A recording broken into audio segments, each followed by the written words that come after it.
starting it now. So anybody's got okay, cool. There's the update. Currently streaming. Good evening, everybody. I hope it's streaming. I hope it's going. Because if it's not, then that would suck. That would really suck. Is it going for you guys? Uh, well, Twitch is showing me an ad. Okay, we're live. Okay, we are live. Thank you. So it's on Twitch at least. Um, we are in the 36th episode of Sports Goofs, and this has been actually the most eventful week in a while. I mean, the summer kind of dragged on for quite a bit, but now that football started and Antonio Brown's antics keep getting crazier, I feel like it's just getting better and better. Um, NHL training camp has started. The NBA 2K20 popped out, which means NBA training camp is going to start. A week two of college football stuff happened. Teams have been embarrassed. Teams are embarrassing, and then week one of the NFL, which also happened. It's all going crazy, guys. But you guys don't have anything to say to start? Wow. That's all I'm gonna say. Wow.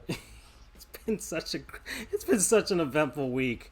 Gosh, and baseball is coming down to the wire for all of their playoff races, which is even cooler as well. I mean, we've got a bunch of stuff on tap, a bunch of baseball games happening, and not just baseball games, but a lot of baseball games of consequence.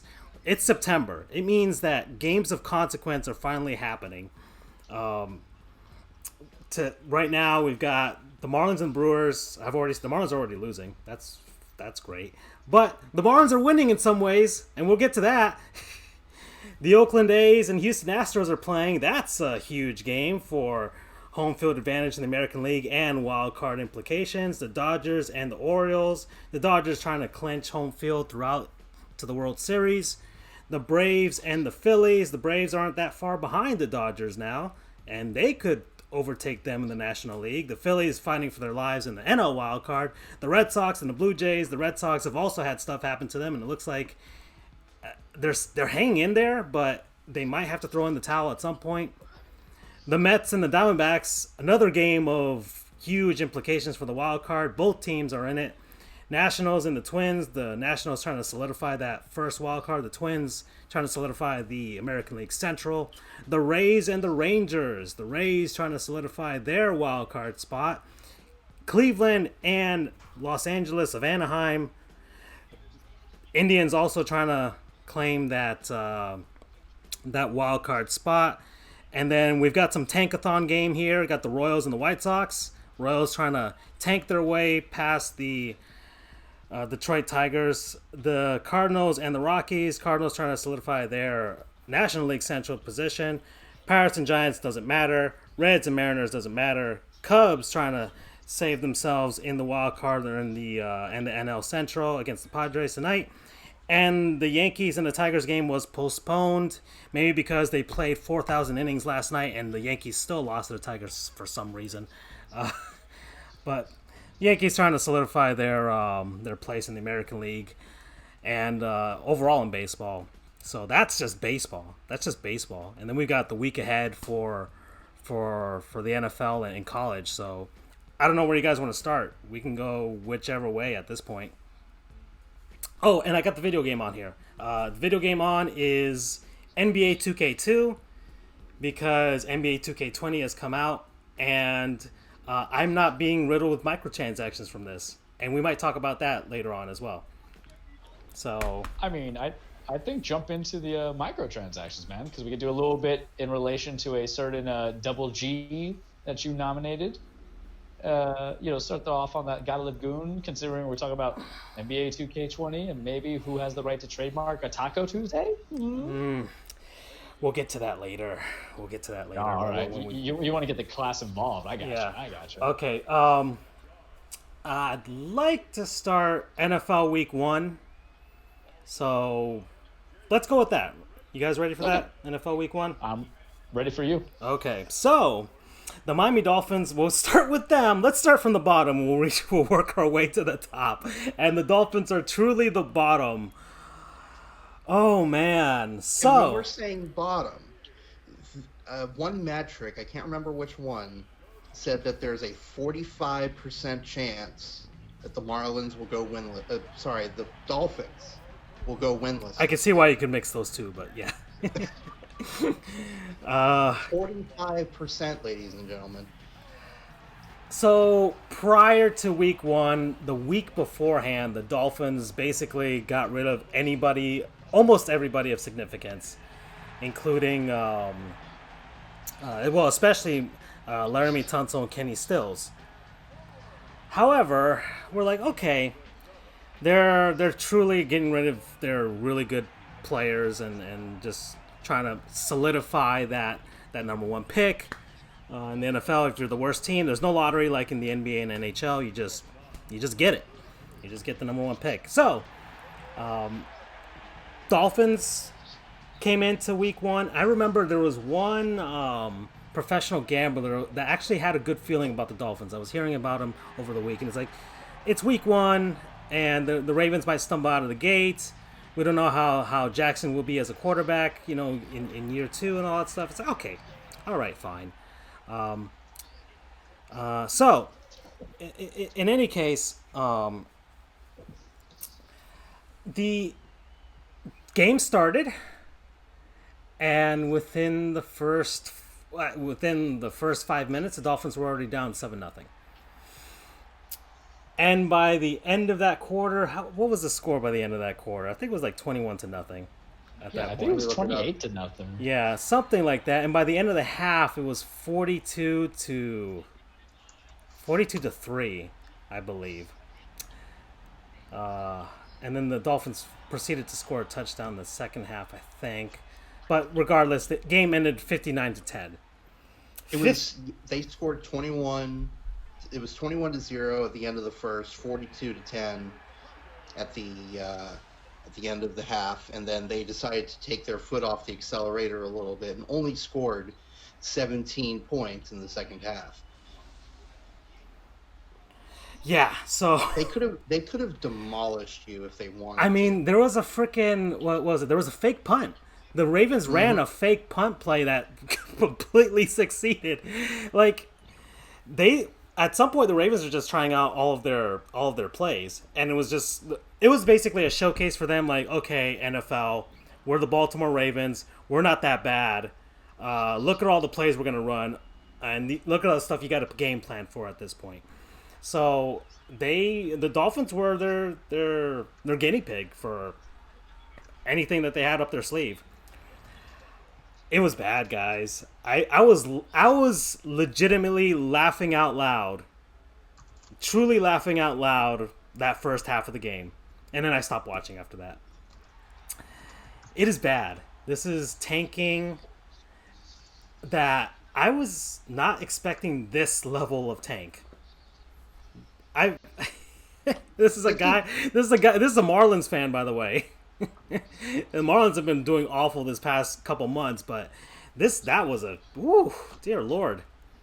I was watching the highlights, and something that struck me as remarkable was Lamar Jackson. His throwing motion reminded me a lot of Mackenzie Milton, how it's very quick, things like that. It was, throwing the ball downfield, which is a long way of me saying.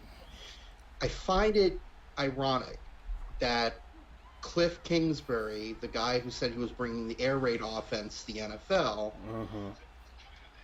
it didn't really go that way. The Ravens had the air raid offense against the Dolphins. It was freaking ridiculous, and I loved it.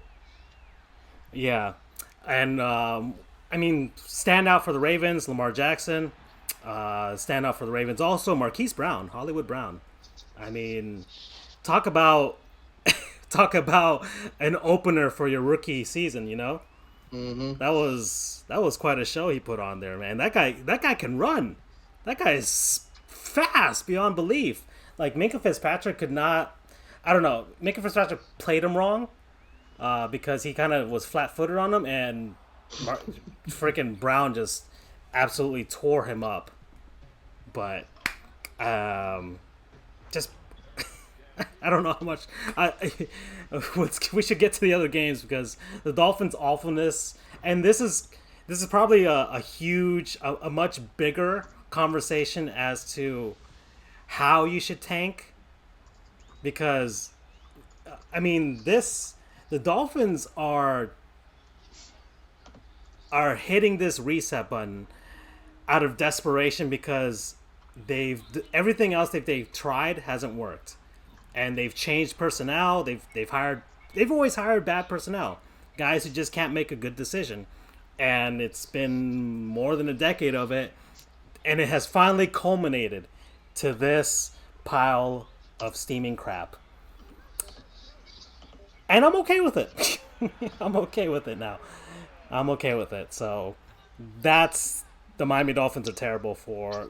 I don't even have a freaking graphic for it, but I mean, just put a picture. it would be a dog season long. pooping. Yeah. Yeah. To steal your thunder a little bit, because we talked about it last week, and I kind of always had to hate it. This is the kind of tanking that irks people like me who live in South Florida that are not Miami Dolphins fans but enjoy football, because it's almost as if I got excited for a date, but I already kind of had a Ben Stiller moment from There's Something About Mary, and I now have some fake gel in my ear and my hair, pal. So, I even if I don't like the team, I still want to like football. And then once you see it's 21-0, and Brian Flores just went to the guys before the thing that said, all right, guys, those who have guaranteed money, you're going to get paid. And those who don't have guaranteed money because all you were just scrubs drafted off from the streets or from college, just know this: if you at least make it seem like it's an attempt in the second half, well we won't cut you. And then let's go out there, and I'm just going to blame you guys because right now, Brian Flores is like super untouchable the way that Don Mattingly is super untouchable in Miami. Because Right. Jeter comes to Don and he's like, hey, man, you ain't going to get fired. Win a few games that you shouldn't win, sip on some Mai Tais, look at some Cuban women, and then you're good. That's probably why Brian Flores is like, look, I'm a married man, but I got to love the Brown, pal. More on that later. But this is what I talk about, the kind of tanking that should at least have some penalties. And mind you, you're never going to be able to say that, hey, we were tanking. We just have a young, inexperienced team. Because that's the fancy euphemisms that you want to use. Yeah. We have a young, inexperienced team, and it's not our fault that we shed a lot of salary. And I think it's ironic because you and me were going back and forth a little bit on the Twitter game, follow Francisco. And, Andrew Damprijola is at Twitter. And then also, I never know Francisco's, but he can always plug it in, and don't follow me because I'm anonymous, really. But we talk about what is really tanking, and we mentioned the Heat to bring into basketball, that Pat Riley wouldn't tank. He would just financially eat up the salary cap and justify it as a different form of tanking. But here, it's so blatant the tanking in Miami for the Dolphins. I'm just like, what are you going to do? At least, Roger Goodell's got to find one of his testicles and maybe put some kind of penalty of 6 and 7. You can never prove it. I know it's unreasonable. All ownership and teams should be able to do. But for the whiny, casual fan like me, and listen, I know because what is South Florida also consists of? The side of a guy who likes the Tennessee Titans, probably Bills fans and Patriots fans and, the Jets fans. And if your team ain't on, you got to watch some terrible, Miami Dolphin football. Yeah. And I hate you guys because Fox doesn't go on at 1 o'clock games most of the time. You guys don't go on 1 o'clock games, and I'm not going to pay for Red Zone when I can see the damn highlights on halftime show. Yeah. Speaking of, how about them Titans? All right, I'm going to segue into this. My favorite quote that I heard this week that I really kind of want to use in court, and I would totally be held in contempt for it, but you know what? Sometimes it doesn't matter. You got to do it. Is Delaney Walker coming back from an injured season because he busted his ankle, I won't even say twisted, to score 2 touchdowns and return the game. And he's telling reporters, and he hit something that I think is very important for us because we're just 3 guys who are trying to talk about sports, right? There are people who are paid to make, and no one can see, but the quotation marks in the air when you hear me, predictions, solid predictions. Oh, yeah. Predictions that you can go forget about who's going to make it. And what was everybody doing? Saying I think Vegas had it. It was the Bears and the Browns. Ironically, they both lost. that they were the best Super Bowl bets. And mind you, I will say this now before I go into my diatribe and my soapbox and dying on the mountain, that one game loss is better than 16 games lost, and you can't take much in a one game being lost. I get that. But Delaney Walker, my boy, who is not a Gottlieb goon, he is a Charles Sports Goof guy right now, says to the reporters, you want to crown him, go crown him, but we still play football. Yeah. Man, that was so good. But it's true, because there's pundits who fall in love with the idea that they forgot that Freddie Kitchens. And the reason why I'm poo-pooing on Cleveland is because Cleveland, you got to remember, they went 0-16 2 years ago, and they think that winning 7 games and tying means they're great, and then getting OBJ. And I respect OBJ. I like OBJ. He's a little eccentric, but you know what? Eccentric is better than He's not as eccentric as a certain other wide receiver right now. But let's not spoil it yet. Easy, almost there. All right. But you're putting in all these pieces, and you forget you have a rookie head coach who doesn't have the game time calling yet. You have a second-year quarterback who was prone for throwing picks last year. I think people forgot that because they love to run on the idea that Baker threw 27 touchdowns and forgot that there was about 12 or 13 picks that accompanied him. And he look, the game didn't really get blown out until that pick six by Malcolm Butler, and then it was just like a middle finger. And then it also comes into the idea that play calling that's suited towards running in the new weapons or the offense that you're expected to be, such as, because let's talk about it with, OBJ and Jarvis and Njoku, there was probably a lot of anticipation there was going to be a ton of passing.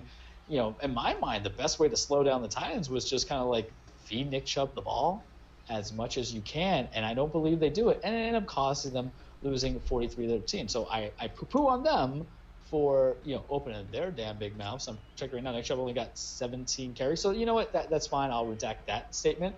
But I will say this and it goes back to all the reporters. And I won't even say the reporters. I'll talk about the guys, all the other goons who are going to fall in love with the team and say they're in the Super Bowl when one player is not going to raise your win level from 7 to like 12 or 13. Because the presumption when it comes to Vegas bettors is that you're going to go to the Super Bowl, but you're not going to go to the Super Bowl. Let's be real, guys. When they go into those bettings and those predictions, and I'm sure Fred has excellent detailed rankings. You should check out NFL Fred rankings, ladies and gentlemen who are listening. We're gonna get to that too. Yeah. Mm-hmm. I know. We're just giving you. No, wait, does he have an NFL one? He does. Ah, okay. So let me. I sent you a link to it in the Facebook group so you can put it on screen. All right, I'll look for it then. I picked that up, so yeah. You guys ruined the mystique. Thanks, Charles. In closing, it's okay. I love you guys. In closing, you get these guys. Vegas doesn't come in with the presumption of, the teams who are best suited to win the Super Bowl are going to be 9-7 teams, 10-6 teams. It's really the presumption of being 13-3. I'm sure my boy Fred can tell you right now where the Browns really are. Please, Fred, let the crowd know or let me know ahead of time so I'm not crying. But this is a prediction. Like moving forward to one other transition to another football team. When you have guys who are just pretenders or, sheeps in wolves clothing to the real big dog, the Lions. Because Jesus effing Christ, man, the Patriots. I respect it. I respect it because you took a known rival, you spanked that rival, you let that rival realize that, hey, not only did we steal your girl, but on our worst day and on your best, you can never touch us. James Conner was ineffective. Juju Smith-Schuster couldn't get separation. James Washington, Dante Moncrief got nothing going on. And Big Ben looked like Big Baby B, going on there. And listen, I think right now I'm kind of feeling the Team Petty stuff for the Patriots, AB aside, because I have words on that, is because I think I just respect on a day where a team had a 21-point lead and they didn't even lose, but they had to deal with the humiliation of a tie because they didn't know how to put when the foot was on someone's neck, they didn't know how to crush the windpipe. Bill Belichick said, no, you double tap that head to make sure the zombie's dead. Yeah. They just kept running that score, man, and I respect it because that's winning culture. That is winning tradition. That is how you do it. That's why you get championships. You could say you won a championship, but prove it. That's one of the things that Belichick, back when he had the Randy Moss days, when he's dropping 50 points on people and they're losing their minds, Belichick's like, nah, because it's a way of showing respect, but letting you know that on your best day, you couldn't touch me. So that's the comment I want to make there because it's such a different philosophical thing. Because in the season in the NFL, where you have one team blatantly tanking, and you have other teams who are just trying to make makeshift pieces on a presumption that they might have a chance by signing one-star wide receiver from a disgruntled New York-based area. Then you got this team who gets a different kind of disgruntled star receiver who's not even in the game, mind you, not even in that game, and still kills you with a guy who is basically a reclamation project in Josh Gordon, really going to the first full year as a Patriot, and then a bunch of white receivers and white running backs that makes you say, damn. I mean, they're obviously going to win their division. That's the New York Jets. That's an LOL. Adam Gase once again proving that mediocre is in his DNA. Mediocre is in his DNA, so that's fun. The Pats, I mean, let's sigh for the rest of us, you know. Any other? Well, actually, I had some headlines here that I wanted to get through. Did y'all see Vernon Davis? Yeah. That was pretty touching. That was a feel-good story right there. Him catching that touchdown pass. Amazing grab, BT Dubs. Amazing grab. And on the following day after his grandfather died, which was, his grandfather basically raised him and was his father figure in his life. So that got to a lot of people. That was like, that was just so touching. And then y'all saw what happened in Philly with the Phillies fans and a certain player for the 76ers. Poor Mike Scott. You want to take on a 6'10" guy? No, I want to take on a 6'10" guy. Mike Scott's not even that scary looking. I'm not gonna try that. Yeah. Just because he liked a different team. Grow the hell up, fans. Grow the hell up, Philly. All right, if we could do a 10-minute monologue on that, we do it on a different day. And to be fair, everybody kept saying that. Okay, so the Phillies brought out some Philly fans were at the tailgate outside Lincoln Financial Field, and they had a casket with a Redskins shirt on top of it. Now, it was reported by some people on Twitter that it was a Sean Taylor jersey. And if y'all don't know, Sean Taylor, former Miami Hurricane, was unfortunately murdered in his home back in 2003 or 4, something around there. Like 2008. Oh, okay. Maybe it might have been earlier than I thought, but 2007. 2007. All right. So regardless, he was murdered in his home along with his family, I believe, or his wife. So people thought it was a Sean Taylor jersey or a Sean Taylor shirt. Upon further review, looking at the closely, it wasn't. It was like a Washington Redskins 1991 championship shirt, you know, celebrating that than anything else. So I guess they were trying to say, because you know they haven't won a Super Bowl in a long time, and Philadelphia has in the last decade or this millennium. I guess that's what they were saying. But regardless, who brings a casket to a tailgate? Well, Phillies fans, or well, Philadelphia fans, but I guess Phillies fans could also probably do it as well. Yeah, not a good look, Philly, but I guess they're used to it, so, you know, that was a thing. Nick Foles goes down, so there's that. Storybook nightmare. Yeah. You just signed this guy to a $100 million contract, $88 million guarantee. Mm-hmm. He breaks a clavicle, guys, throwing a touchdown pass that Yep. shouldn't even have really been thrown. But he's like, screw it. I'm Big D Nick going on here. And he showed it. But, man. Yeah, that's probably the most metal thing ever. You throw a touchdown breaking your clavicle. That's pretty metal. But it's not going to do the Jaguars any good after that. Any other standouts? The Oakland Raiders won their first game. Much to the and I was really surprised at the turnout in Oakland for that game. I feel like this whole, and we're gonna get to it, the Antonio Brown saga, which has been a massive whirlwind, being forced out of Pittsburgh. I guess, wasn't he technically traded to Buffalo? No, he didn't. They were gonna send him, and he was like, "Hell no." Okay, yeah, and then goes to Oakland, doesn't show up. Frostbites his foot, A dispute over his helmet. Doesn't show up to training camp. Gets fined a ton of money. Practically fights his GM, and then John Gruden forgives him for some reason.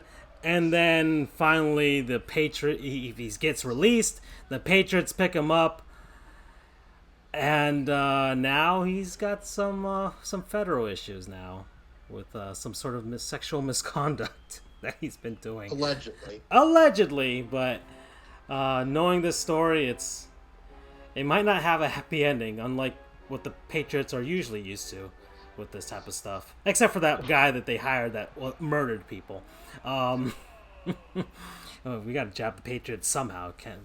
But anyways, back to Oakland. Surprised at the turnout. I think people in Oakland kind of rallied behind that sort of, hey, we're Oakland Raiders and we're going to get behind our team, even though our team is abandoning us for the second time for Las Vegas. And ESPN Monday Night Football had all the Las Vegas construction videos throughout the broadcast. One thing of note that it is the end of an era, guys. It is the end of baseball fields on football fields. That is true. It is the last season because the Oakland Raiders are the last team that shares a facility with the Major League Baseball team. So, if you saw the football game with the Raiders and Broncos, they're smack dab and freaking covering almost the entire field is the diamond for the Oakland A's. And the A's look like, if they keep playing like this, they'll look like they'll make the playoffs. And it might just go into October, that baseball diamond. And I think Charles wants that to happen. So, anyways, it's the end of an era for that. So, the Antonio Brown saga, guys. Any thoughts? Ooh. You want to take a stab at Andrew before I go on my diatribe? Oh boy. Also, the last season with any original AFL stadiums. Let's see. I don't know. The Oakland Coliseum, American Football League. So the Dolphins, the Orange Bowl is down. I think so. Interesting. Were the Buffalo Bills an AFL team? I think so. Yeah. But maybe their stadium was built in the 70s. Charles or Francisco, if you want to look that up. I'll look it up. Go ahead. Someone brought up an interesting point. That perhaps Antonio Brown's behavior, and again, it's a theory, that perhaps his behavior is due to maybe CTE or something else. That is certainly a possibility, and I would feel like an asshole if that ended up being what this is. That being said, I think he's just a diva and one who's been enabled by his agent, his inner circle. It's ridiculous. Even I think T.O. called him out on it, and T.O. I think Freddie's right. I think the I think the Oakland Coliseum is the last of the original American Football League stadiums. Because the Arrowhead Stadium was built in '72, and New Era Field or whatever was built in 1973. So yeah, that's it. Anyway, Wow. Sorry. Go ahead. Yeah, interesting point, Charles. I mean, I know a lot of people are quick to jump on him and think that maybe he is a diva, and I think that he is. I think he's being enabled, but I think, I don't know, it's a tough situation because you always have to have CTE and other mental illnesses in the back of your mind as potential causes for that. No wonder he wanted his helmet. It was basically attached to his head from all the hitting. I mean, You went dark there. yes, I did. But I mean, I don't know, man. This is when it's so you have OJ Simpson and Terrell Owens telling this guy, you got to chill out, dude. It's crazy. Yeah, I think it is just. I'm gonna put that stuff aside. I'm just gonna look at this from face value for now. It's ridiculous what he's doing, and who's his agent? Rosenhaus? Yes, he is. Yes. I said that last week. There might be a correlation, but once again, Terrell Owens was like, "You got to chill out, dude." I think. I mean, I know Rosenhaus denies that this was kind of some collusion attempt between them and New England. I have a hard time believing that. It's hard to because he has to advocate for his client, so you know. Right, but he's talked to a social media expert.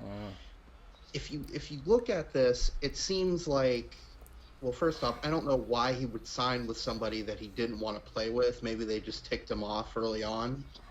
But you get the sense that this was some sort of orchestrated attempt to intentionally burn bridges. He was traded and then promised guaranteed money. Yeah, I think that this was just some orchestrated attempt for him to get out of there and make it seem like it was not his fault or something, because they're not going to let him go scot-free like that. So he wanted to do whatever was necessary to get out of there, and so he did. It's ridiculous. All right. That's me. I can't wait to hear what Charles has to say. Yeah, go ahead, dude. All right, so I haven't felt this conflicted about someone to support and also poo-poo on in a very long time, and I think the best way that I can describe it is I feel this matter the way I felt about Heath Ledger's portrayal of the Joker in The Dark Knight, because you are astounded by it, you are amazed by it.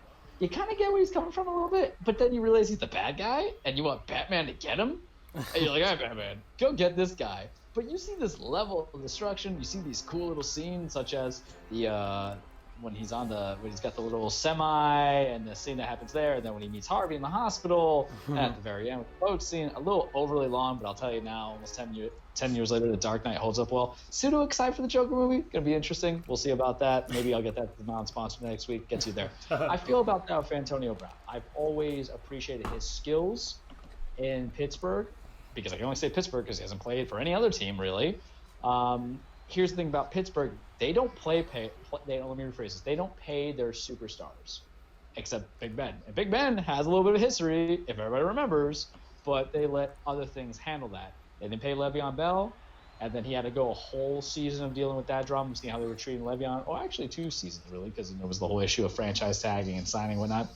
And then being a little ruffled. Is he crazy? Probably. I actually did mention maybe he took 1 too many hits in the head. But I'm not using that necessarily as an excuse for what he's doing now, especially with the sexual assault allegations. But I think the best thing to say is not only as a male, but as a lawyer, that let the case law and let the courts handle that. I won't put my 2 cents in there. But yet then I find myself supporting Antonio Brown, because I'll tell you right now, and you guys can attest to it, I'm very anti-Mike Mayock. I don't believe Mike Mayock was a good hire. I said it when the show first broadcasted it. I said it in the Twitter thing. I don't think he knows how to handle men, because you're not dealing with boys anymore. But, and I don't curse a lot on the show, but I'm only going to do this now, so bleep me if you got to bleep me, or I'll bleep myself. Voiding a guy's guaranteed contract is an entire bitch move for all intents and purposes of what you're going to determine as conduct detrimental to the team. Why? Because we're all taught one thing, slippery slope argument. Because what is conduct detrimental to the team? No one really reported Mike Mayock's behavior, aside from the fact that Brown came to him, that they're shouting at each other. Well, how did he handle the situation? If you're going to be able to void a contract because of conduct detrimental to a team, I think that opens up so many pitfalls. And mind you, I am not the NFLPA Association's attorney or a player association or anything like that, part of that guild or any of that nature. But you got to own up to it, man. Sometimes those bad contracts, it's not like you swung on Mike Mayock. There's other ways to handle it internally. What probably happened, of the reason why they probably voided the contract, is they probably got whiff of the sexual assault suit. If I'm just kind of speculating, because remember, it was all supposed to be happy, he's good, and then, hey, guess what dropped on our radar? Listen, I'm gonna tell you a couple of things. In the world of the NFL, there's kind of we're gonna get a little controversial here, but I'm gonna jump into it. Oh, brother. Boy. There's two things to which they are imposing on a pseudo zero tolerance policy in a modern day society: no domestic violence, no sexual assault, right? Mm-hmm. Unless your name is Ben Roethlisberger. That's a controversy. Allegedly, gentlemen. Yeah. But that's probably when Oakland said, look, this is assault because, and this is a good question that we ask, should you disclose to your employer that you are in a federal civil lawsuit for something that rises the claims of sexual assault? If you're telling me that you voided that contract because you didn't like that and you felt that he was obligated to disclose that to you, and you use that, because let's be honest here, if they were going to void his contract, they would have voided his contract because of the argument with Mike Mayock. They would have traded him, or they would have cut him that day. Personally speaking, they wouldn't wait the what was it, half a day or a day window. It would have been all done immediately. I think what happened, speculation, they found out about it and said, look, you didn't disclose this after we did all this stuff, no more money. But still, this is me playing devil's advocate for him because I told you he enamored me, but at the end of the day, if he is guilty of something, let him get it, right? Yeah. Is that obligation to disclose every single thing, and I don't know, man. It's a lawsuit. It's not like an admission of guilt. People get sued all the time, and I'm not going to go into the typecast of whether or not he did or did do it. I read some of the claims according to ESPN, but that's not even reliable in our senses.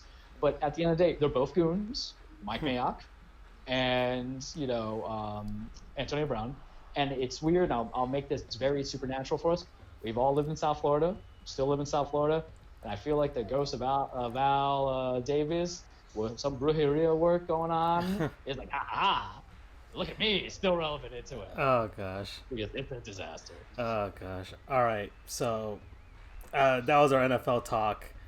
That was just week one. Dear Lord.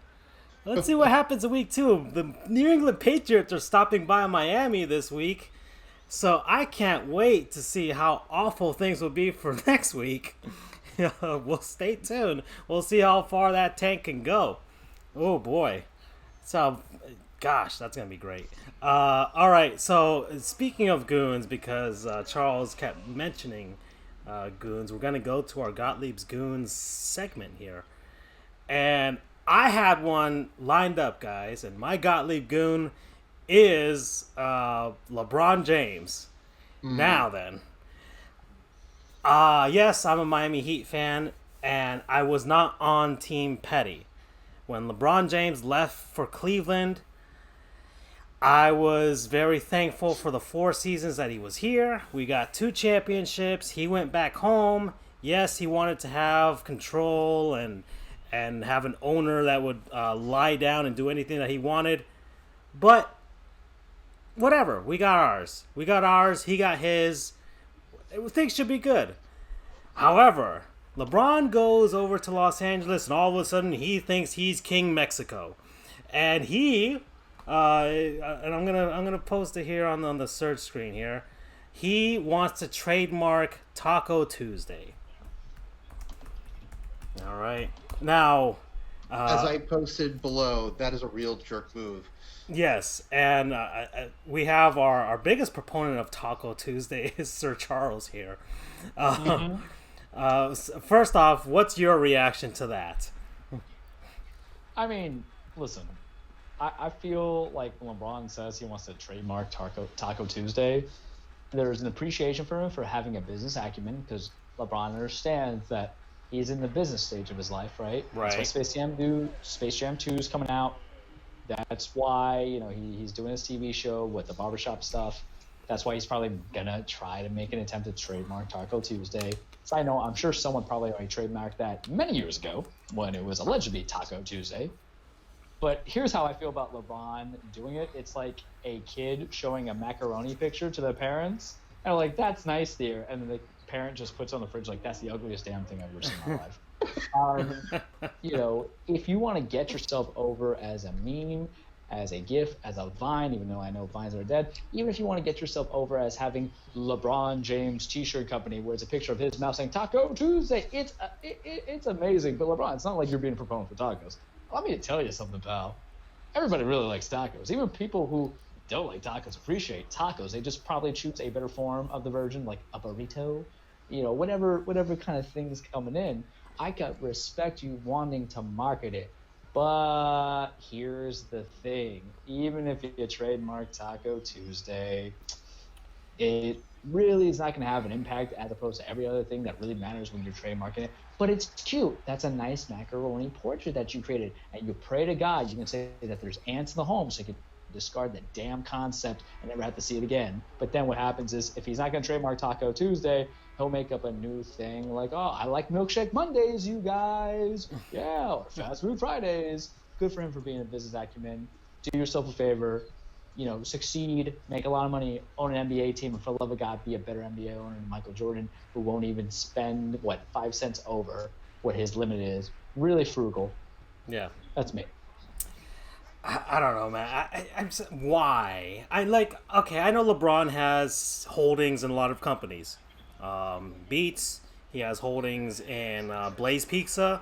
So he already thinks he's Sir Italian here. It's me, Mario. Woohoo! Like he thinks he's everybody at this point. So I guess he's gonna go for the Mexico thing. So LeBron thinks he's gonna wear a sombrero, have a big giant mustache, and I can say all this stuff because I'm Latino, so I can say this. And I was just in El Paso, Texas again. By the way, another wonderful trip to the great old city of El Paso, Texas, and.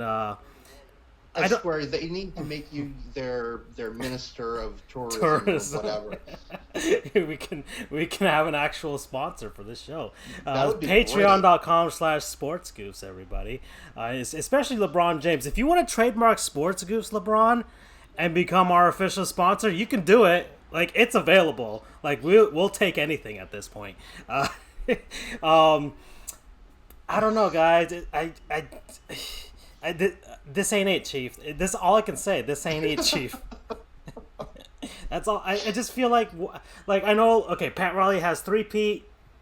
That's nice and clever, but this is Taco Tuesday is a movement. It is a celebration of great food and a culture. And I feel like he's just trying to take it all away from us. So. This ain't it, Chief. No way, Jose. No. So let's talk about this though. Since they're trying, both all sports except for I think NHL. Please correct me if I'm wrong. Are trying to make a Latin America cultural inclusiveness. Like Los Heat. So if LeBron's gonna wear a Los Lakers jersey, if he will play with the stereotypical Speedy Gonzalez kind of like facial attire. Well, he might encounter Speedy Gonzalez in Space Jam. So, sorry, go ahead. Yeah. So the point being is that then maybe if you're good. Like I like the idea because we're giving him ideas though. This is the problem, Francisco. He's stealing our ideas. LeBron James secretly watches this show. I almost lost my train of thought. Oh my God, I swear. Oh gosh. Why not? Right? Why not? It's okay, Hefe. We'll find you. But has he ever had a burrito? Like, questions I have for later, or for one of those slow days where we have the day. I don't know where I was going with it. I'm just thinking about it now. I think when they do if they do Los Lakers, I need them to just have like a little cart of Taco Tuesday LeBron style. I don't know. I just need this now. God. Okay, this thing has gone off the rails. All right. All right. So. But he's a goon. That's the point. Bring it back. He's a goon. Andrew, any other final thoughts before we move on, and we don't have any other goons for the week? Not really. Although, the fact that you're talking about trademarks, I think is actually a really good segue into something else. But actually, I'm gonna hold that there for a second. There's some breaking news out of Miami, as a matter of fact. What? Where? The AAA, the American Airlines. Oh, that's right. Yes, that is American right. Airlines is gonna drop their sponsorship of the arena.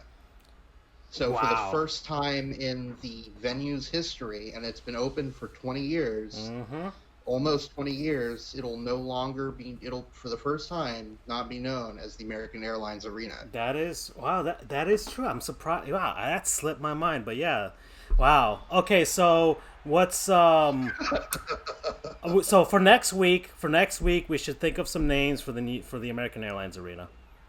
All right? And I'm glad though that for 1 year you had kind of the American Airlines NBA final. That's true. 2006, the Dallas Mavericks versus the Miami Heat. The It's American the Air Mavericks playing the American Airlines Center, Right. um, American Lock. Airlines Arena, of course, in Miami. La Carreta Arena. I'd be down for that. I'd be down for that. Okay. Okay, so breaking news aside, I would like to go roughly sort of into college football. We can go delve deeper if you want later. Um, but this got me thinking because you were talking about trademarks. Oh. So, like a month or so ago, Ohio State, which is officially known as the Ohio State University, and all of their fans, all of their players, they call themselves the Ohio State University. They do extra emphasis on the whatever you want to, however you pronounce it. Yeah. They filed a trademark request on the word the. Yes. Yes. I am serious. I am not joking. The PTO, the Patent and Trademark Office, today, as a matter of fact, said, yeah, you can't do that. They denied the application. I'm sure that they're going to appeal or whatever, but still, they said the application didn't prove the functions as a trademark, meaning that it doesn't distinguish its gear from any other. Okay. So that is the wrong. That is the outcome they were not hoping for. Or the outcome that they The were. outcome they were looking for. That was the outcome they were not looking for. Okay. Okay, so, well, since we are, let's see, 13 minutes until our halfway point, I don't know if you guys want me to get through some smaller segments and we can do college football starting in the second half. Not sure. I think that might be better. All right, so smaller segments. Let's go. So our smaller segments are here. First one that I'm gonna do. So let's better know a minor league team. I don't know if you guys know, but the minor league baseball playoffs are going on as of this moment. However, once again, I choose these based on randomness. I basically open Instagram on our Sports Goofs page. If you go on Instagram / go at Sports Goofs, whatever, you'll find us. And whatever minor league team pops up is the one that I look up, and this one happens to be the Hillsboro Hops. All right, so the Hillsboro Hops, they play out in Hillsboro, Oregon. They were established in 2013. They play in the Single A short season in the Northwest League, and they are in the Southern Division, actually, the Southern Division. They were established in 2013, and they have been the affiliate for the Arizona Diamondbacks since they've started. They have not had any other affiliate. They've won 2 championships already. So they won in 2014, 2015. So Diamondbacks farm system has done a pretty good job. And I mean, they lost Paul Goldschmidt, and they're still in the thick of this playoff. It seemed like that they weren't going to be in this freaking playoff race, and they're still hanging on. So I think Tony La Russa is the president of baseball operations there, or at least a special advisor to the owner out there. So there's some clout going on out there in Arizona, and Hillsboro Hops are part of that. Their mascot is cleverly named Barley. They play at Ron Tonkin Field, which opened in 2012, has a capacity of 4,500.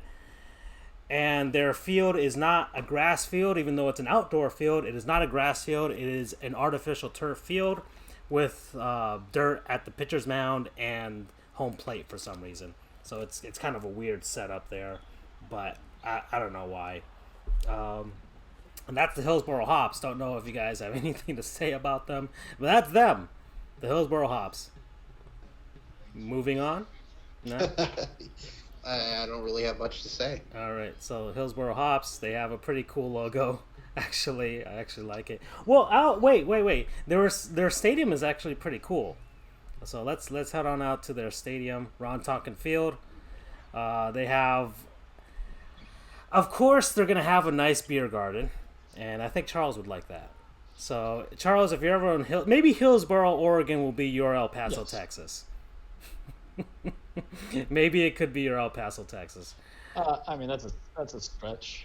What's in Oregon besides? I mean, beer. Okay, fine. Sure. Okay. Alcoholism is fun, guys. All right, so that's better know a minor league team. My next one is Let's Haul, y'all, and I decided to, because NHL training camp is finally starting. Sergei Bobrovsky is in South Florida. That's great for us. He's revealed his new mask. It's all right. Goalies, there's currently rookie camp right now. Rookie tournaments happening across the NHL before actual training camp starts, but players are already here and doing stuff. However, I decided to pick a certain player that I think Andrew is a certain fan of, and that is Martin St. Louis. Yep. Alrighty. He's the man. What's so special about Martin St. Louis, Andrew?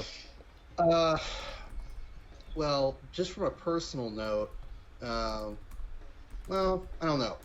He's kind of that scrappy player. He's not tall. He's as tall as I am. He's 5'9", which in hockey is extremely small. Most players, around 6 feet now, not including skates. So he's small, but he also was just tenacious. Case in point, if you can pull up a picture from the 2004 Stanley Cup Final, he got a high stick to the face. And you could see the blood and everything coming off, and it didn't matter. He kept playing through it. He was probably as valuable as Vincent Lecavalier in that series, or anyone else for that matter, really.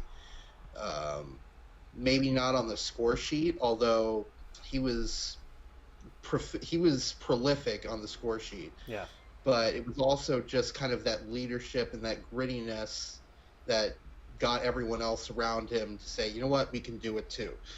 So that was a great thing about him.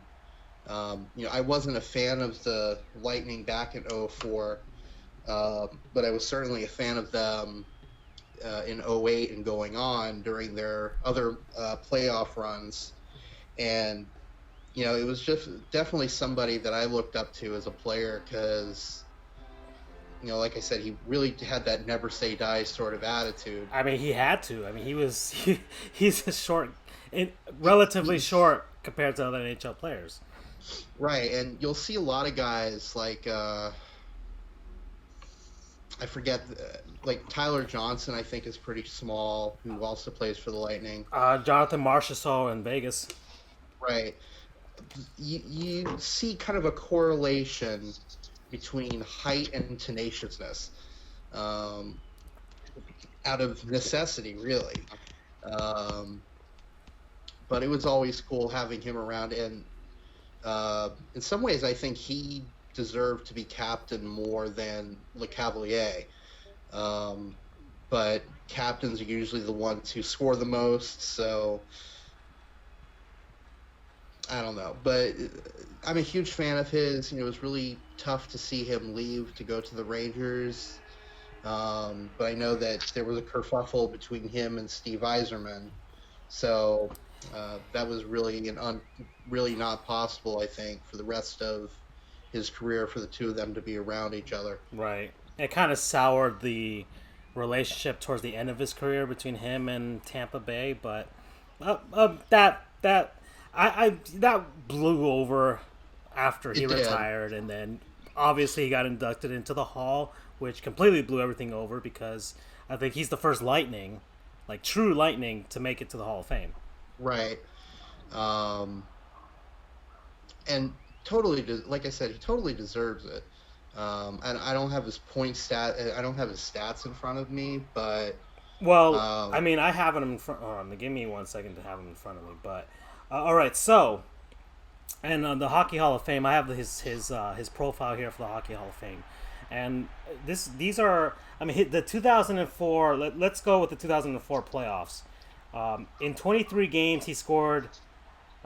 He had 24 points in 23 games. He was more than a point per game player throughout that playoff run.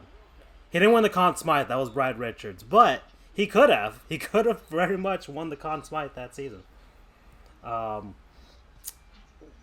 Just 972 games played for the Tampa Bay Lightning alone. I don't know if that's a record within the team. I don't know if Vinny Lecavalier has. probably Lecavalier. It's between him and Lecavalier for these records, by the way. Right. Although I think Stamkos might be approaching that. Maybe, but Stamkos needs to win the big one at some point, right? Mm-hmm. Right. So 1,134 games played. He played for the Lightning, the Flames, and the New York Rangers. 1,033 game points, so he was almost a career point per game player. Just freaking amazing. 391 goals, 642 assists, and the blueprint of the short player, basically. Exactly. Jonathan Marchessault basically is our modern day Martin St. Louis. And bear in mind, he wasn't drafted. Oh no, that's right. Oh, that is very much right. He was not drafted. Right. He was undrafted. He's actually he shoots left, right winger. 5'8" is the actual official height here according to Hockey Reference. 180 pounds, but 180 pounds of pure freaking muscles. I don't know if you've ever seen there was a photo of I guess towards the end of his career showing his legs. His legs are just 0% body fat, just pure muscle. That guy did not skip leg day, that's for sure. But So I think, I mean, aside from the fact that he was a good player, that's why he's honestly my favorite player, because he had that, tenaciousness that I strive, maybe not in hockey, because I've got no career in hockey or any professional sport for that matter. But that, you get what I'm saying. Right. It's that kind of, I'm going to go 110% on everything I do. Right. I mean, these are the stats. Hall of Famer, 2004 Stanley Cup champion, 5-time All-Star. I'm surprised it's only 5 times. 3-time Lady Byng award winner, which basically means he barely had any penalties against them for 3 seasons. 2004 Hart Trophy winner, 2-time Art Ross winner. I mean, what else can you say? What else can you say? There's not really much more you can say about it. He was great. He was fantastic. So that's our trip down the Hall of Fame. Hockey is less than a month away now, so I'm getting excited because I actually might have something to be excited for this season. And we'll see what happens, guys. So that's our Let's Haul, y'all. And I think we've got 2 minutes here, and I think I can get this one out of the way if I do it quickly. Give me 1 second here. It's players we remember to forget. Let me see my show sheet okay. So my player we remember to forget is Brad Dougherty. I don't know why. I don't know how I picked this name out of a hat, but I did. So we will. I have no idea where I got this name from, to be honest. Give me 1 second. He's actually not that bad of a player to be on this on this segment here. And there he is, looking like he's filming Top Gun on Wikipedia. He's actually a co-owner of the Monster Energy NASCAR Cup Series team. Holy crap, I did not know that. Oh, he's from North Carolina, so that makes absolute sense. He played for UNC, so he is a Tar Heel, and he played his entire career for the Cleveland Cavaliers. Drafted number 1 overall pick in 1986 by the Cleveland Cavaliers. Played all 4 seasons at North Carolina. 5-time NBA All-Star. NBA All-Rookie Team. Number 43 has been retired by the Cleveland Cavaliers. And the reason I did not know about him is because he played for the Cleveland Cavaliers before LeBron James came there. But What a poor soul. yeah, but he's on this, and once again, we have to remember him, because if not, it'll be like Coco, and we'll forget him. But yeah, but this is actually, he's probably the most prestigious of the players we remember to forget so far. He probably shouldn't even be in the segment, but... In West Philadelphia. Okay, so that actually got us over the 1 hour mark, which means we get to our next segment here. And it's a word from our non-sponsors. Guys, non-sponsors, things that we like, people, places, concepts, things. Who started last time? I think I was the one who started first last time. We do a rotation. So I think this week, Andrew, I think you're the first one up. All right, let's do this. All I right. actually thought of one this time. Yay. Rubber gloves is my non-sponsor of the week. Really? Yes, non-sponsor. Okay, so My non-sponsor is rubber gloves. all right. Context, please. See, recently... If you have like a certain brand or something, I or... was spouting water out. All right, I'm just gonna go to. I would clean that up with a paper towel and some rubber gloves. Okay, we got rubber gloves on screen here. So, I do a lot of dishes, and my hands they start to get dry, ironically.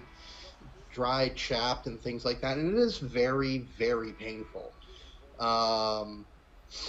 So I said to myself, I should get myself some rubber gloves. That might make my life a lot better. Yeah. When I'm doing these dishes, and they're those like yellow ones, things like that. Now you need to be some. I tried lotion, it doesn't work. It works for a little bit, but then when I do the dishes again. Bed Bath & Body Works.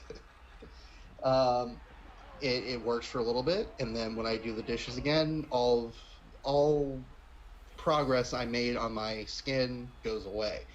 So I got myself some rubber gloves. Okay. And they have worked wonders. Not only do they keep my hands nice and I don't want to use that word because it might freak everybody out. It keeps them nice and not chapped and dry. Okay. It keeps them nice and soft. Thank you, Charles. It keeps them nice and soft, and also they have these little grippy things on your fingers, on your fingertips. Moist. That was actually the word I was going to say. So your word's not mine. So you could play wide receiver with them, basically. Exactly.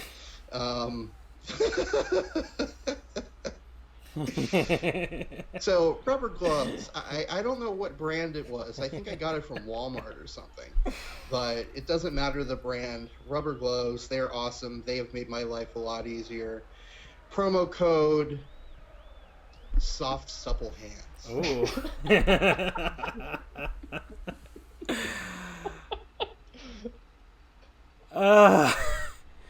Charles, you're up. You're up on the rotation here. I kind of want to piggyback on it just to create the serial killer vibe. This non-sponsor is brought to you by machetes. That would be great. But I'll actually go with what I prepared for. But Jesus Christ, I did not think I was going to hear Andrew say moist and supple in one night. My non-sponsor of the week is Pluto TV. It's an app that you can get on your Roku, your Fire Stick, my PS4. Guys, I don't like sleep in the dark. I have Spanish voodoo powers. I see things that I don't like to deal with. I need a little bit of light. Plus, also, the sound helps me out. Whatever. So instead of watching Bob's Burgers for the umpteenth time, good show. You guys should watch it. But I feel like I'd be quoting the lines in my sleep. My mom's like, hey, try Pluto TV. It's kind of like free television. It might be something that interests you. I'm like, you know what? What the hell? I'll try something new. I download Pluto TV, and it's pretty good. It's not excellent. It's not awesome. It's just right, like a glove. Fits just right. Some of the highlights that they have is they have a Pluto 007. So it just broadcasts all the 007 movies. Awesome. Sign me up for that right now. I was falling asleep to License to Kill, but I wasn't really falling asleep. It's like, oh man. And then they had Her Majesty's Secret Service, like, all right, we'll skip it. They actually have Impact Wrestling on there, and I don't give Impact a lot of hype on the cage, but I'm like, all right, so I had to watch a couple of recent episodes. It's okay. And then they have some weird stuff, and it had this channel called like 11 Sports or whatever, or the thing was, but it was called the National Simulation Football League, where it was just like an esport of a simulation of AFL 2K or something of that equivalent by 2K. So it was just, they were doing like color commentaries. We're just playing the game, and instead of actually having color commentary, having people sub in. So I'm like, oh, great. It's a video game, derivative of Mystery Science Theater 3000. I'm in. So I like it. Will I watch all of it? I don't know. But, it also does have a special channel that Andrew might like, and it has some things about serial killers. So you can see how you put those rubber gloves to use. But I encourage you to try it out if you're sick of the day and age, not being able to channel surf. If you're old like me, and you kind of miss the days just flipping through channels as opposed to staying on Netflix. Like, well, I guess I have to rewatch The Office for an umpteenth time. So Pluto, TV promo code is my non-sponsor week. Promo code Supple. Supple. Oh my gosh. This episode brought to you by the word supple. It should be like Pee-wee's Playhouse. Whenever time we say supple, everything just goes completely crazy. Okay, I've never heard of this, but wow, they got a huge selection of stuff. That's great. Cool beans. All right, guys. So, I don't know if my non-sponsor is as supple as you guys. As your stuff. Mine was actually, it has nothing to do with this type of stuff. My non-sponsor is Safari Limited. I don't know if I've done them before. I probably haven't because I don't remember doing them. I don't remember it. All right, so let me. Safari Limited is a company based where? Miami, Florida. They're based in Miami, Florida, and they make all those, like, if you go to like a museum or a zoo or what have you, they you see all these like figures of like dinosaurs and animals and stuff like that. Most likely, Safari Limited was the one that made them. They have a huge selection of just stuff. They have a giant collection of everything. It's not just like actual animals and dinosaurs. You have it on here. So they have like the Sasquatch and Yetis. They have dragons. They have all kinds of stuff. So my particular tastes go towards their dinosaur collection because I've been collecting their figures since I was like, I don't know, probably like 8 years old. Like 8. I have figures right here in front of me in my room that are basically almost as old as I am. I have like, trying to count here, maybe like 25 figurines of different dinosaurs. And I bought one most recently. It is a feathered Tyrannosaurus Rex. It cost me $25. When I saw it for the first time ever, I was like, I'm an adult man, and that is what I want in life. That is the lawyer that I'm going to be. I'm going to have that in my office so that everybody knows that you're entering the T-Rex nest, which is my office. And I see it every time I'm at his office. Right. So Andrew can attest that I do have a feathered Tyrannosaurus Rex figure, which isn't tiny, it's actually pretty large, hanging over my chair in my office, right next to my Sonic the Hedgehog plush.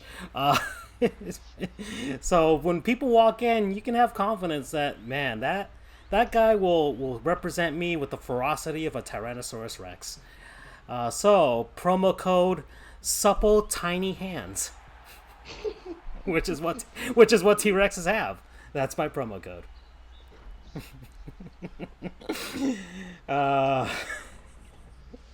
Does a T-Rex wear rubber Man, gloves? Sure Andrew set the tone for the entire segment with supple.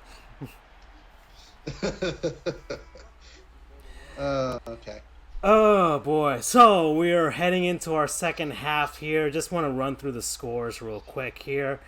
The Milwaukee Brewers are up 5-2 against the Marlins. They are looking for a 4-game sweep of the Marlins to help them in their wild card push, which is without Christian Yelich right now, and we might get to that. Washington's up 2-0 against the Twins.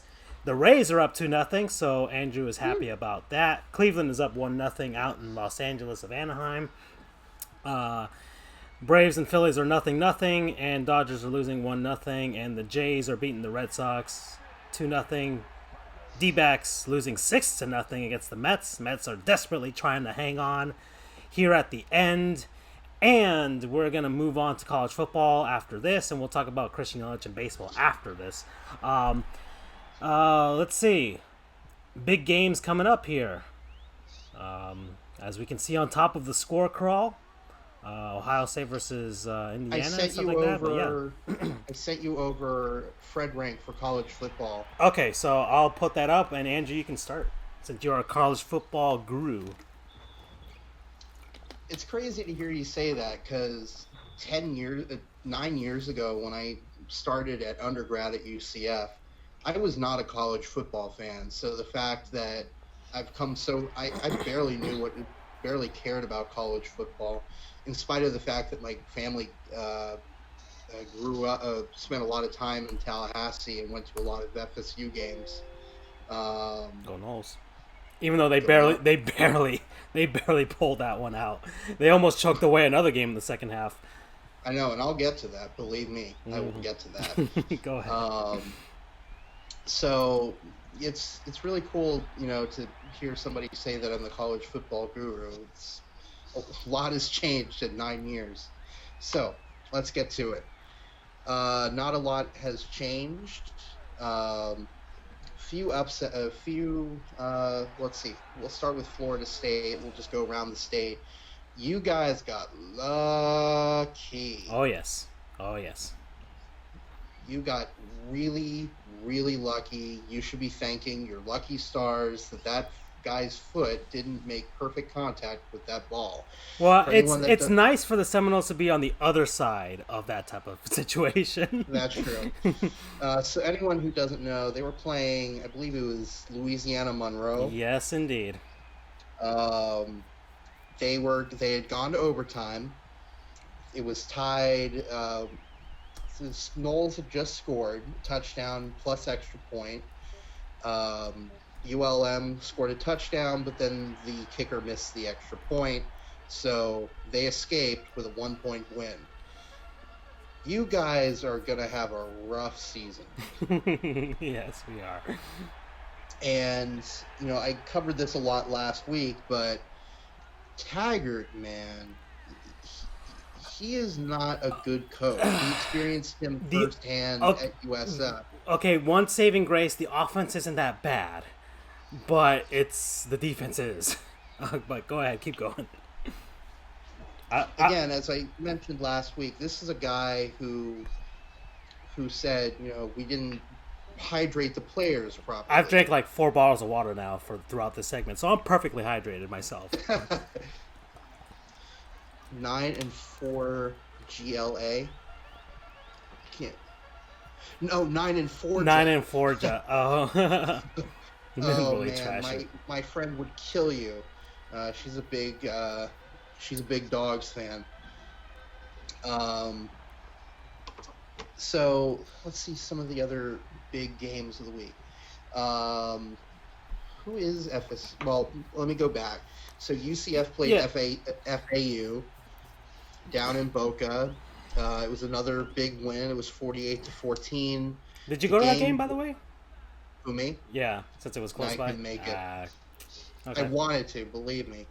Um, it was the first time that a ranked team had visited Boca.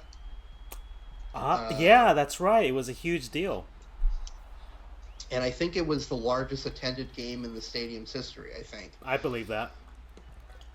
The game was suspended early because of a lightning storm in the area, and there were only 4 minutes, 20 seconds left in the game. Wait for it. Come on, you guys, really? Oh, nice. I just got that. You should have just said there was 420 left. I would have immediately gotten that. All right, there was 4:20 left. Well, it's too late now, but nice. So it was 4:20 left in the game when a lightning strike happened, and of course, once that happens, you have to wait 30 minutes, and then it's a 10-minute warm-up. So both sides just said, "Screw it, it's not worth it. Let's just go home." Dylan Gabriel, true freshman, got the start and played all but a few snaps, except for the very end when Quadri Jones came in in garbage time. Still a perfect passer, if I remember correctly. He hasn't played many snaps, but when he does, he's a perfect passer so far. Quadri Jones for Heisman. So big news for UCF though. Last year's backup, Daryl Mack Jr. He had a broken ankle during the off season, but he's been cleared to come back. So we'll see who gets to start against Stanford. They are playing Stanford this week out in Orlando. Mm-hmm. First time that a California team has visited Spectrum Stadium. Oh, wow. Interesting. Stanford, of course, is coming off. They held them close for a little bit, but they ultimately lost to USC out in Los Angeles. Cries in Wimbush. Brandon Wimbush transferred in from Notre Dame this offseason, was widely expected to be the starter in the wake of Mackenzie Milton's injury, but he is not the starter, and he appears to have been supplanted by Gabriel and possibly Mac, depending on how he does when he comes back. Although, interestingly enough, there are some people that think that he will convert to wide receiver. Okay. So that would be interesting, because that would open up a lot of trick plays, gadget plays. Basically, throw a bubble screen out to the side, and then he can just chuck the thing downfield. And he is big. He's a big son of a gun. I think he's 6'2", 220. He can bowl people over, and he's got good legs. So it'll be interesting to see if he decides to go to the wide receiver route, how that would go for him. Okay. Some other big games. Let me look at the schedule. Here's an interesting one. Houston is playing Washington State. It's a home game. Yeah. They're playing in Houston, but they're not playing at TDECU Stadium, their home stadium. They're playing at NRG Stadium, which is the home of the Houston Texans. It makes zero sense why they're doing that, because... I mean, I'm assuming it's a bigger venue? It is a bigger venue, but they're not going to need that much. They're not going to need that many seats. It makes zero sense. I had a discussion with my friend about it. It makes no sense why they'd be playing there. I mean, is it technically a neutral site game? I think it's I don't know. It might actually be a neutral site game. I don't remember. Let me. You know what? Just for. All right. I'm gonna go through the AP poll really quick. Go ahead. I have it here. We have.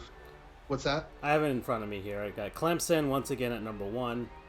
That's not changing. Alabama 2, Georgia, LSU, Oklahoma. LSU, that was an interesting one. I actually watched that one live. They played Texas last week in Austin. Yeah. That was a close game, but ultimately Texas couldn't pull it out, much to the chagrin, much to the displeasure of Matthew McConaughey. Yeah. He was at the game. He is a UT alum, and didn't he predict LSU to win the game though? Or was that no? Okay, that might have been a meme that I saw that was Photoshop. But yes, Undertaker was there too. I'm sorry, Charles. Undertaker was there too. Side note: Matthew McConaughey is Texas's Minister of Culture. He is their mascot, basically. Exactly. Golf Digest, as a matter of fact, I have no idea why. They came up with a list of proposed turnover chains, quote unquote, for other teams. Yeah.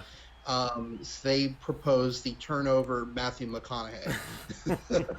I mean, but he's basically the Drake of Texas as well. Like the Drake is Toronto Raptors, which are actually on screen. This is a pretty good game that I have here for NBA 2K2.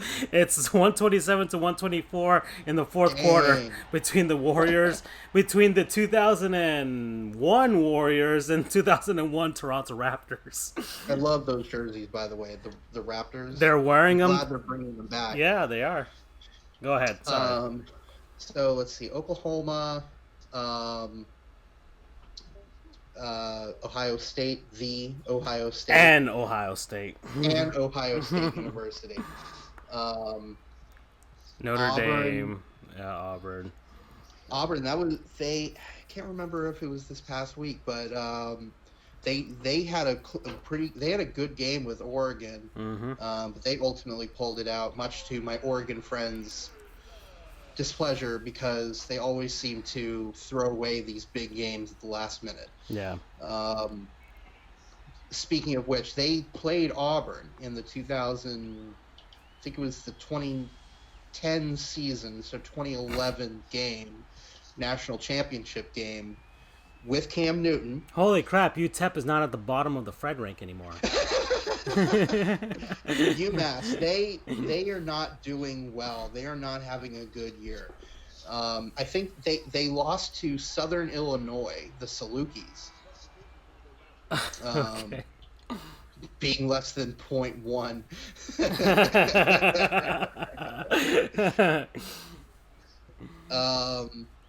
So yeah, they're 0-2. Obviously, he sees them going 0-12. I would love to see another winless team, although I kind of wish it would be Kansas, but I think they've won a game already this year.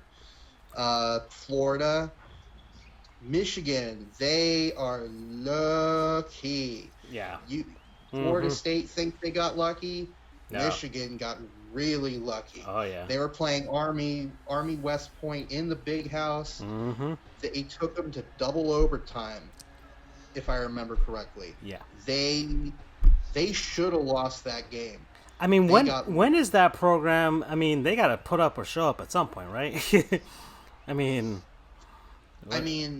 it's Harbaugh's kind of untouchable right now because he's Jim Harbaugh. He's an alum. You know, he has success in the NFL. Yeah, and with Stanford prior to that.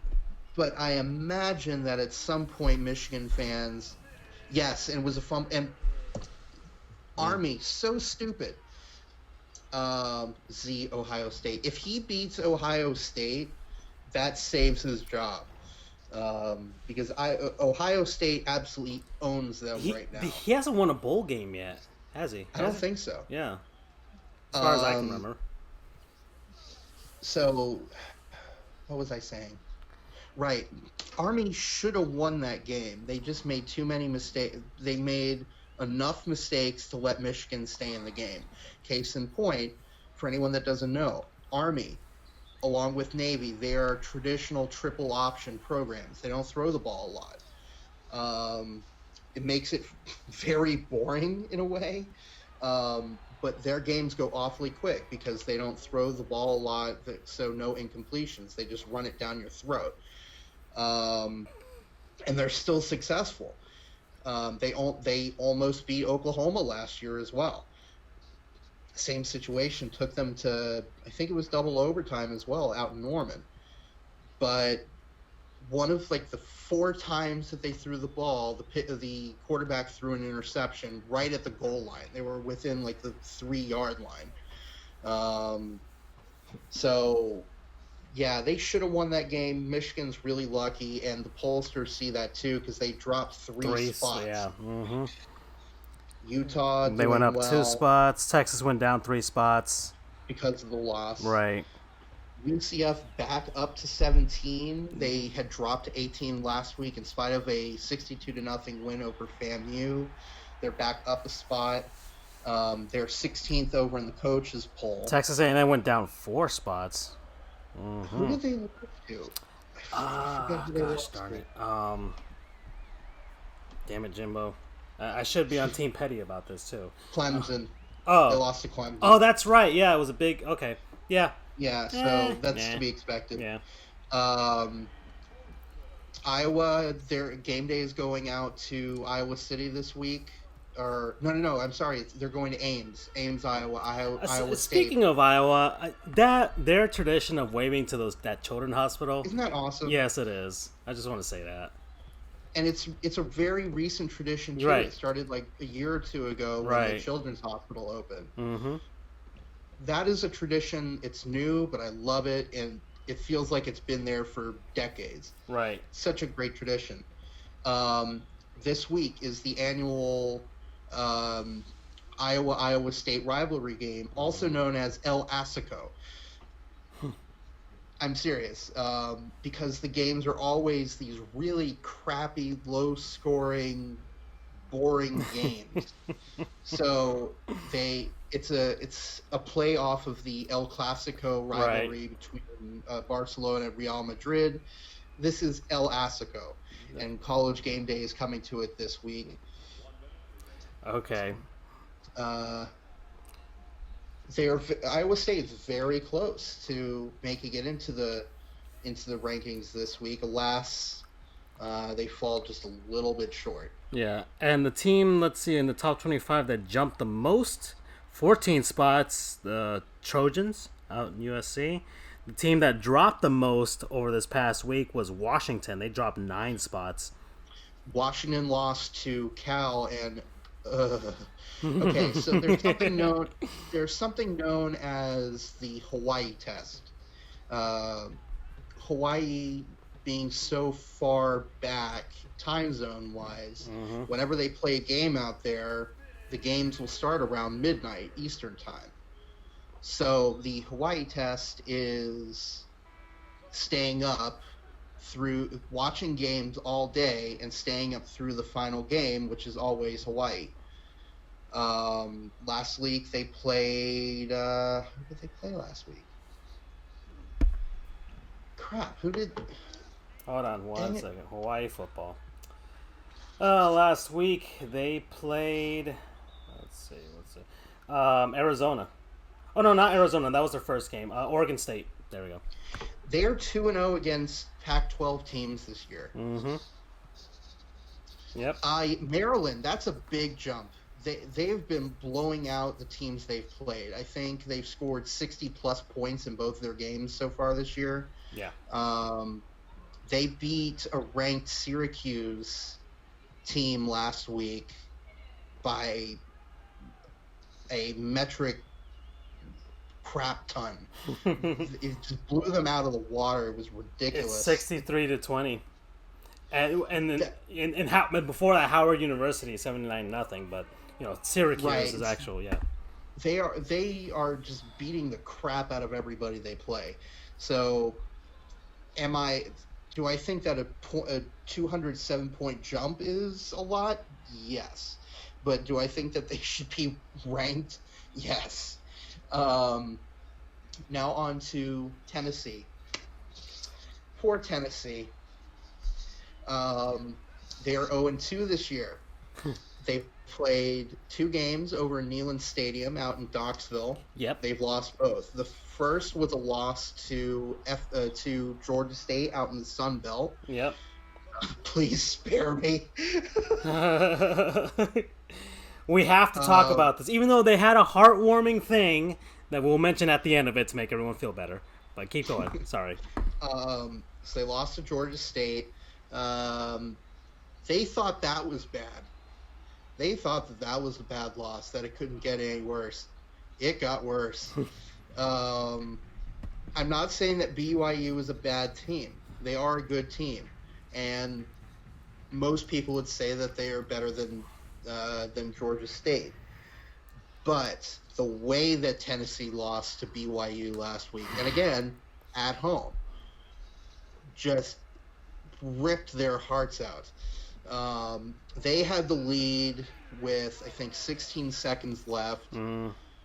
There was, I think ESPN had them as a 99.8%. Yeah, they basically, once again, they always, if you always see, especially after the game on Twitter, you see the graph. They always show the graph, like the line graph, that has it like, basically it looks like frickin' the Mount Everest at the top. And then it plummets down into the Marianas Trench afterwards. Hey, nice reference there. I went to law school for something. Marianas Trench, of course, is the deepest part of the ocean. I learned that in torts. Really? When I was not paying attention to torts. Oh. Sorry, Professor Ramon. Keep going. So, anyways. They give up this massive pass downfield. BYU ultimately scores, ties the game. That is a damn line, Andrew. Which part of it? I think the "we love you" part. That is a lie. I'm trying to be nice here. I have horror stories about that. Anyway, life is about the circle, indeed. Well, the volunteers keep going in circles, and they never get out of it. That's for sure. No, they're not going in a circle. That implies that there's a rise. Life is about the circle, meaning that it comes back to the beginning. No, they're just on a straight decline right now. Oh gosh. So they ultimately lost to BYU in overtime. Our Akitop, which is the quote-unquote official subreddit of Tennessee, and if you get the reference, it looks like this. Oh yeah, that's right. Their big thing is Rocky Top, which is an old country song from God knows when. But they've adopted almost like a second fight song. So they're in like DEFCON 1. They don't know what to do with themselves anymore. It's very fascinating to see how the fan base is reacting. I've taken up probably way too much time. I could probably talk for another hour about college football. I just want to just to make first off, the Tennessee Volunteers make me feel good as a Seminoles fan because they are a prestigious program with history that is just doing really bad and hasn't been able to get out of it for what? When was the last time they were good? Probably the last time Nebraska was good. They last won a national championship in '98, I think, against Florida State, no less. I'm just saying. Okay, keep going. But Florida State won the national championship the next season, so. Okay, but one heartwarming thing that they did do, and I don't know if anybody saw the story. There was a kid, probably lives in Tennessee, I'm assuming. He didn't have a Tennessee Volunteers shirt. So I think he grabbed an orange shirt with some other thing on top of it. He grabbed like a piece of lined paper and drew UT, representing University of Tennessee, on his shirt. And he just taped it onto his shirt to have a Tennessee Volunteer shirt. And some kids made fun of him. I think he's in elementary school. But I think his mom or his parents posted the picture, or maybe his teacher posted the picture on online, and word got out thanks to social media. Word got out to the Tennessee Volunteers, and they have turned the design into an actual shirt that they are selling. And which is awesome. Freddie has it, has our link there, and I'm gonna copy and paste that real soon, real quick. But yeah, it is. It's just great, isn't it? It's a heartwarming feeling. Tennessee actually doing something good for once. Uh, I mean, and I think if I remember reading correctly, I think they've sold like 16,000 shirts so far. I think they were. I think they were sold out, or they're back ordered, or something like that at this point. So let me go to good old sportslogos.net. Good old Chris Creamer out there in Toronto, Canada, does a fantastic job of that. Oh, once again, 9/11, and today as well, Major League Baseball is honoring that with patches today. Nothing gaudy, nothing, just something very classy, which is what I like more than anything. So there it is. There's the kid's actual shirt, the original shirt. I'm sure that shirt probably is worth more than the ones that they're selling now. He could probably sell it on eBay and get a bunch of. But there it is. There's the actual. Whoever did the vector for that, bravo. I compared it with the original. It looks exactly the same. So bravo to whoever vectorized that kid's design. And there it is. And I think every shirt sold will be donated to Stomp Out Bullying. So, well, some of the proceeds. Yeah, so, yes, a portion Tennessee. of proceeds, but yes. Mm-hmm. Yay! Why would he want home? Why would he want home tickets? That's a very valid point there. No one wants home tickets right now. They could send them to watch the Tennessee Titans, maybe, or the Nashville Predators, or something like that. Yeah, Tennessee right now, they're not doing well. We'll see how they do next week. They play. Who do they play next week? Next week, Chattanooga. Okay. You never know. You never know.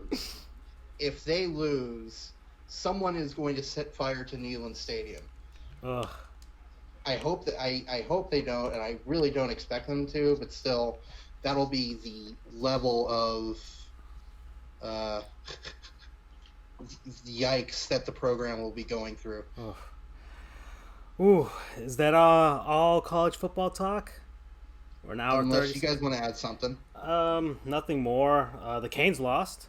That was nice. Yep. That made me happy. Listen. What's the excuse this week? It's not an excuse. There's a proclamation coming in, and this is the proclamation. Mac Brown schooling his protege. It's not that Manny Diaz needs to take a page out of Bill Belichick's book and just go for the kill, man, because they had the lead at near the end of the fourth quarter. I think it was like a final minute and 57 seconds. I'm looking at my phone. I'm like, man, I know what's going to happen. Man, Diaz is going to poop the bed. He's going to go Freddie Kitchens instead of Bill Belichick. Let me tell you something. Perspective goes a long way. It creates confidence, even if it's false confidence. And Manny should have just gone to the boys and be like, not on my watch. No way, Jose. Sorry, Chief. All the cool phrases we said throughout the show. Instead, he just went and said Baker, whatever the hell Baker said post-game. We're like, oh, we love it when the underdogs are against us. I'm like, you're never going to have the adversity against you or whatever the hell they're going from. We're losing all the time. Like, you almost have Florida. You almost had UNC. They could very easily have been 2-0 at this point. They could have been 2-0 and ranked. Yeah, that's right. Difference because Bethune-Cookman's next week, and there's another like no-name school following. So that's not going to help any clout. And I saw the ranking from Freddie, and I would say 9-4 is generous at best because I had them going at maybe like that whole like 6-7 win column. Because Jaron Williams has looked decent, but I don't know if it's a lack of a true killer instinct wide receiver who knows how to catch the ball, or special teams, or having a coach who just kind of freezes when it's game time. But, this is also kind of what Miami fans get for talking that big game, not realizing that we were on the downward trend. I mean, it's not going to be so bad. We're only going to win 3 games. But it's gonna suck, Miami fans. It's gonna suck, Hurricanes people. Yeah. But all we can do is just sit back and watch because you lost. Yeah, you lost the game that mattered. If you beat Florida, because this is Hurricane fans, and I know all you guys would agree with me. If you beat Florida and that was the only game that you won, you could held that onto your britches. Now it's just gonna be like, we gotta beat Florida State. And that does not mean what it means. That does not mean what it would have meant in the past. So you got to, yeah, that's two digs. Okay, Andrew, I see you UCF out there with your undefeated record and all your points and all your. I'm saying that from a neutral standpoint. Yeah. FSU should to defend me in Francisco, at least are. Go ahead, Andrew. All right. Sorry. Okay, we're gonna get arguing this, but okay, I get you, man. Don't worry. The Seminoles suck. Don't worry, I know it. I'm a Dolphins, Marlins, and Seminoles fan. Things are going really well for me right now. Dolphin, Darlin. I don't know. Either way, it's in a giant tank right now. Yes. Okay. Moving on from college football, we got. So, let me look at the show sheet one more time. Okay, let's go to baseball. Since we're here, we're getting to the point where I can finally gloat that the Marlins won the Christian Yelich trade. I'm going to say some very horrible things right now. Because everybody's like, I didn't want it to be like this. I didn't want it to be like this. Well, and Marlins... Let me just preface this by saying I don't know what Francisco is going to say, but based on what he's been telling us in the lead-up, he does not speak for me. Okay, folks, let me get this off here real quick. So, and thanks again, Freddie, for letting us use your rankings. Gracias very much. Anyways, the Marlins and the Brewers are in the midst, and you know what? The wonderful thing was that this happened in the series between the Marlins and the Brewers at home in Miami. So Christian Yelich fouled a pitch off of his kneecap. And that kneecap fractured. Meaning that Christian Yelich, A's beat the Astros. Yeah, that's right. Dear Lord, that was... or was it the Astros that beat the A's? Was it the other way around? I forgot. But anyways, Christian Yelich has once again been putting up MVP type numbers this season, which doesn't help our case at all in the trade that happened 2 seasons ago now. However, Christian Yelich fractured his knee. He is out for the remainder of the season and or the playoffs if the Brewers even make it that far. They're up 5-4 against the Marlins, but it doesn't matter because the Marlins have finally won the Christian Yelich trade. This knee, depending on the seriousness of the injury, who knows if Christian Yelich comes back the same, he might have to play in the American League or something like that, and the Brewers don't play in the American League anymore, that's for sure. He's still under that contract that the Marlins gave him, which is a very team-friendly contract, so the Brewers could let him go at any point and trade him or whatever if they wanted to, or buy him. I don't know how it works, but the Marlins won the trade. Congratulations, Derek Jeter. I'm sure he is very pleased. Marlins fans are petty because Christian Yelich clearly wanted out of here, making it seem like it was more of a dumpster fire than it was. And yes, it is a dumpster fire, but it's not that bad. All right, it's an empty dumpster. All right, there's nothing in the dumpster, so there's certainly not fans in the dumpster. That's for sure. So just stick around. You could have stuck around for this rebuild. By 2022, we would have been back in this. We would have given you a nice deal at the end. You could have been on a World Series winning roster. And the reason I am this petty as well is because Brewers fans have been kind of dicks since the trade happened. And he's like, oh, we got the MVP, haha, Marlins, haha, you guys suck, haha, we're in the playoffs, haha, Christian Yelich is showing his naked body on Sports Illustrated or ESPN, whatever, haha. Well, he's not showing off his knee anymore, that's for sure, because it's in a cast at this point. And yeah, This is the karma. This is the giant karma, Brewers fans. What are you guys talking about? You had Hank Aaron for the end of his career. Oh, you guys are a prestigious franchise. Boo. You had what? One World Series appearance back in 1982, and you still lost and wasn't even that close. Oh, you had to move to the National League because you couldn't cut it in the American League with the New York Yankees and such. Oh, boo-hoo. And meanwhile, you moved to the National League. The Marlins won 2 World Series championships while you were in the NL. You can't contend with Miami, guys. You just can't. Milwaukee sucks. Jonas Antetokounmpo is not going to get the Bucks a championship either. Aaron Rodgers and the Green Bay Packers aren't going to do anything anymore. So, Milwaukee, you brought this upon yourselves. So, we won the trade, guys. I'm happy. And the end. Wow. Damn, Francisco. Oh, yeah. I told you it would be awful. Yeah, that's pretty bad. Team Petty, baby. I wasn't on when LeBron left, but I am on with this Christian Yelich thing. So, how are the Yankees doing, Charles? I want to comment real quickly on Christian Yelich. Go ahead. And I am inspired as a man who uses Petty as his dictionary, Pictionary, please draw me as a self-portrait. I'm very proud. I mean, he's so damn good that he had to take himself out of the game. Think about it like that. Ain't nobody left for me. Ain't nothing left for me to prove. I don't need to be like Mike Trout, who's going to win AL MVP. Cody Bellinger. Yeah.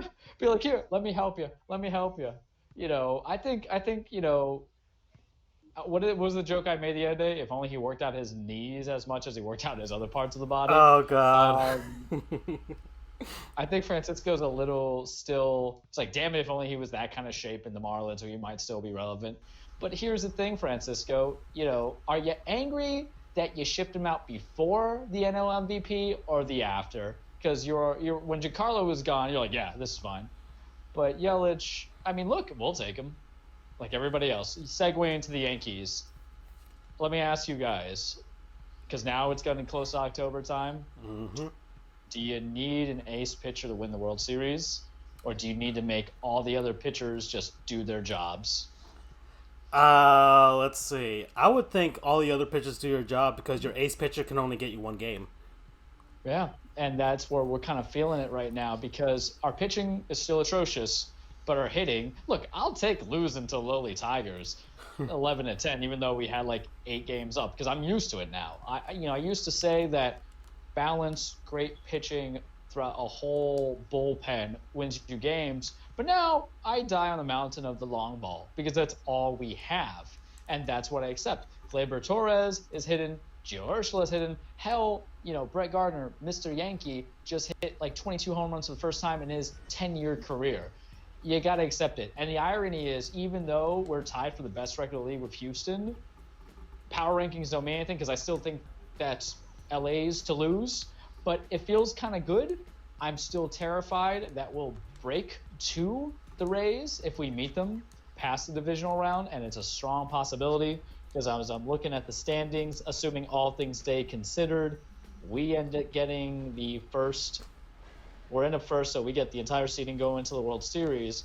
But I think Tampa is leading in that Walker. And mind you, a lot of things can happen in that Oakland-Tampa game if they're playing for the wild card. But I wouldn't really want to mess with Oakland either because they slapped a little bit. My only hope is the Cleveland Indians kind of get some momentum and knock everybody out. But damn, does it feel good to be a gangster knowing that we put the last gasp of Boston because they won one game over the weekend, I believe. It was a 4-game series. You guys won 3 of the 4. You have to understand something. At first, I was going to say it's either World Series or bust. But we messed you up so good that you fired your general manager who got you an actual World Series. Dave Dombrowski, BT Dubs, former GM of the Marlins and the Detroit Tigers, already has a World Series ring with the Marlins, built the 2003 squad. Tigers went to 2 World Series under his regime.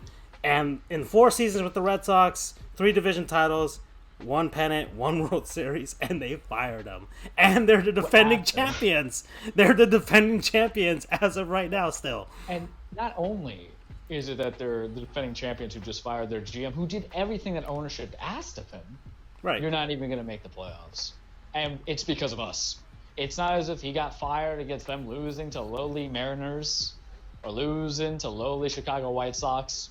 It happened on a Yankee, and I think it was they were at Boston, I believe, for the series. Mm-hmm. So it just made it so sweet. Imagine you're Dave Dombrowski, like, all right, I still have some job security. Because out of all people, why would you fire Dombrowski but keep whatever the guy's name is who won the World Series? Carlos, is it Correa or whatever his name is? Alex Correa. Who? The manager? Yeah, the manager. Yeah, Alex Cora, yeah. Mm-hmm. Yeah, Alex Andrew's Cora, right. the manager. Because you're Boston. You fired Bobby Valentine after a cup of coffee. You fired John Farrell. You know, John Farrell had to just deal with cancer and then win your World Series the year prior, and you still fire him. Why don't you just admit that Alex Cora only won the World Series because the talent built by Dave Dombrowski was too good to be true, and it was inevitable. And then this year, you have a, second-year skipper who just couldn't cut it out. It's okay to sweep some managers on the road, especially in baseball. It's not really like you're bringing a lot of different philosophy shifts compared to, like, the NFL, the NBA, NHL. Correct me if I'm wrong, but, you know, we got rid of Joe Torre. Joe Torre left. And for the petty meter, we're on the petty train right now because Charles is all over it with the Red Sox. They're losing 8-0 now to the Blue Jays, so their spirits are completely dashed. And the Blue Jays are awful, BT Dubs. And the Marlins. My whole point. And also part of Team Petty, the Marlins just tied the game 5-5 now against the Brewers. So you know, if the Brewers fail to make the playoffs, we all know the reason why. Go Fish. This is the petty episode. the supple petty episode. Supplely petty? Is that something? Supply petty. Supply petty. All right. We're changing our names, guys. We're no longer Sports Goofs. We're Supply petty. Supply petty. But yeah, damn, does it feel good to be a gangster? That's all I gotta say. Andrew, your Rays, you guys are hanging in there, man. That is a tough race going on. You guys are getting hot at the right time. You've won 6 games in a row, even though you're losing 7-2 to the Rangers right now in the first. But it's only the first inning, and you're in Texas, so you know things could change real quick. I mean, well, first off, we're in the top wild card spot right now, which is fantastic. We have I looked it up. We have a 1.5 game buffer. Supple and petty is me always giving Notre Dame a favorable bowl matchup.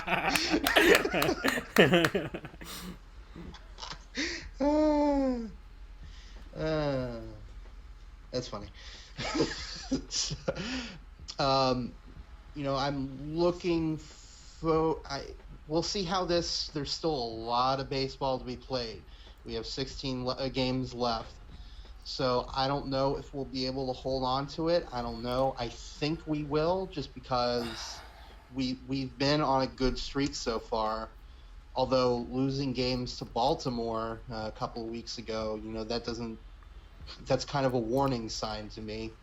But Baltimore has beaten people this year, so maybe I'm just reading too much into it. I just won't even come back from that. Oh, gosh. So we'll see. Like I said, I like our chances. I don't even know who we'd be playing. Well, if it's wild card, then we have to play the other wild card team. Well, yeah. Right now it would be the A's or the Indians if you guys can hang on. And host the game at Tropicana Field. Right. And maybe people will actually show up. That's so unfortunate. It really is. This team, the last 2 seasons, really special.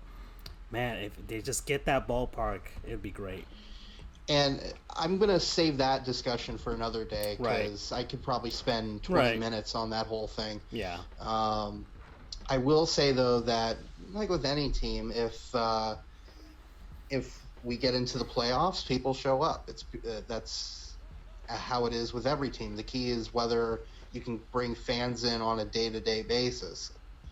I know the Red Sox, you know, kind of going back to them, they had a sellout streak for ages, and then still won't save them from going to Montreal. Don't remind me, Charles. That hurts. It hurts enough as it is. I'm just waiting for the inevitable, which I'll get into it. I could do a whole 20-minute diatribe on that too. Yeah. So we'll see. It would be great if we could get into the playoffs and pass the wild card game. I don't know if we could win the World Series because the Yankees are Yankees, man. But we'll see. I'm happy with where we are right now, though. So, Okay. Talk to me in like 2 weeks and see how things have changed. Alrighty then. So, let's see more. We have 5 minutes left. Yeah, we do have 5 minutes left. I had something about the minor league baseball playoffs. I mean, we might talk about it next week when they're all done. I think by next week they're all over with. I know the Florida State League canceled theirs because of the hurricane, so there will not be a Florida State League champion this year. So there's that. Yeah, and MLB Players of the Week this week. Not surprisingly, actually, there is a Rays player here, and it's Austin Meadows. He's a beast. Him and Tommy Pham have been awesome for the Rays this year. Right. So, Ketel Marte, for the Diamondbacks, who are also getting hot at the right time and trying to push themselves into this wild card race, or at least take over one of those spots, is the Player of the Week for the National League. So, Marte is his first time he's ever won. He hit 542 with 4 home runs and 14 RBIs in 6 games. So I think that'll net you the Player of the Week. And so he leads the National League with 178 hits this season, and has hit 32 home runs, hitting 330, 989 OPS, 595 plate appearances, and good news, Christian Yelich is not in the MVP race. So, maybe he might have a shot. Austin Meadows. Yeah, I'm keeping on with the supple pettiness until the end of the show. Austin Meadows, he won the AL Player of the Week, second time this season. 522, 593, 1.130 batting line, 4 home runs and 8 RBIs in 7 games last week. So he's got 28 home runs in 517 plate appearances, and only 2 Rays have won it this year, but they are also hot at the right time. So the 2 hottest teams with 2 hottest players are the Players of the Week for Major League Baseball for the week of September 8th. I have some breaking news. Ooh, another one. Patent and Trademark Office has denied Really? LeBron James' trademark application. All right, guys. Next. And that's why he's a gotta leave goon. Yes. So LeBron James' appropriation of Mexican culture has been stopped, thanks to the good folks at the United States Patent and Trademark Office. So thank you, guys. I think that's a good note to kind of close our show on, right? We're kind of getting towards the end here. There's nothing else you guys want to talk about towards the end, or I mean, if you want to do a cage segment. Quickly. Yes. I can knock out the 5. Okay, here we go. Let's move on to the cage with Senor Charles. I was in El Paso, Texas. I'm sorry I didn't get you a Lucha Libre stuff, dude. I'm sorry. It's all right. Next time, because you go to El Paso. And speaking of which, it was $50 for the mask. It was $50 for the mask. Listen, I dropped like $300 on 2 title belts, so the $50, save your money. It's okay. Okay. Go big or go home, Francisco. Okay. Welcome, everybody, to your weekly Trueplex. We'll keep it short and sweet because not a lot has happened. But as I always tell people, wrestling itself, it's not fake, it's scripted. It's a dance between men and women, men versus men, women versus women. WWE doesn't do men versus women that much, but who knows, things change. It's a mixture of drama, competition. It's a fight for love. It's a fight for respect. It's a fight for championship belts. And this week, we're leading up to it Sunday, 7 o'clock start time on the WWE Network Clash of Champions. I think this is going to be a decent card. We're going to see. I'm not fully sure because I have some concerns, guys, because right now we're in September. And does that mean we're going to get some schmoozy finishes to push off on the next big pay-per-view, Hell in a Cell? are we not going to count this pay-per-view to really matter much? Because come October, SmackDown's going to go to Fox. And what happens going to Fox? That means they're going to do a draft. So guys are on the rosters now, might not be on the rosters by the time they get there. So what does that mean? Is this pay-per-view inconsequential? On one hand, the match that I'm looking most forward to, Kofi Kingston versus Randy Orton. They had a really crappy finisher in their SummerSlam match, but this is going to lead them. I personally think Randy's going to win the belt, so he can be the face for SmackDown on Fox as an established veteran. This will make him, I believe, a 15-time WWE champion or a 15-time champion, World Heavyweight Champion in the WWE. I love me some Kofi. His story was awesome, but when you're a babyface, guys, one of the best, or Wrestling 101 is essentially this: the best kind of babyfaces are the ones who are chasing titles, not awarded the title or not given the title. Universal Championship on the line. Seth Rollins versus Braun Strowman. They're also tag team champions. They're doing double duty. They're defending their tag team championship belts against Dolph Ziggler and Bobby Roode. Love me the fact that Bobby is getting some TV time and pay-per-view time. Love me the fact that Ziggler is rewarded for getting speared like 5,000 times by Goldberg. But the inclusion of putting two guys who are not really tag team wrestlers as a tag team to beat the belts or to win the championship titles against guys who are not in a tag team, who are just paired off, is kind of lazy writing.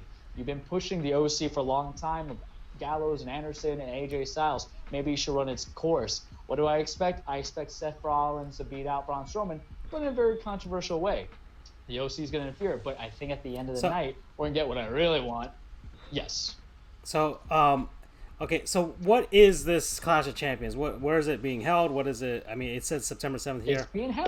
It's being held in North Carolina. Mm-hmm. My buddy, who I went with in February to see SmackDown Live, is going. He wanted me to go, but I'm like, I got stuff to do. I can't necessarily drive.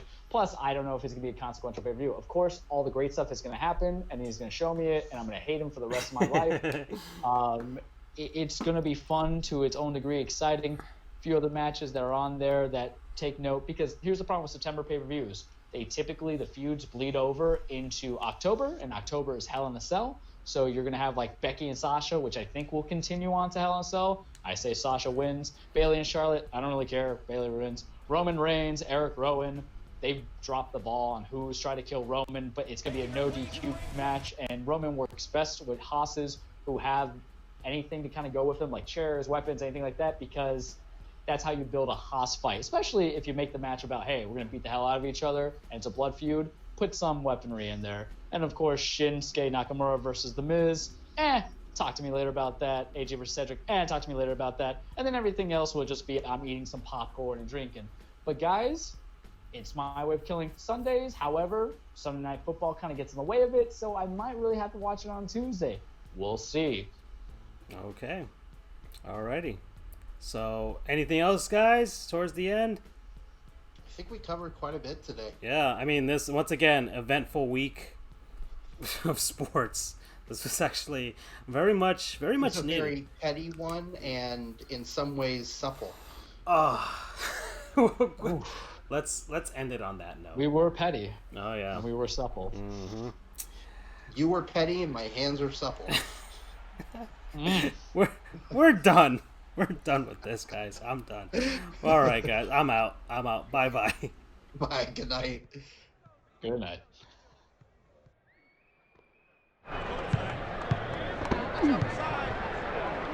Raise the friends.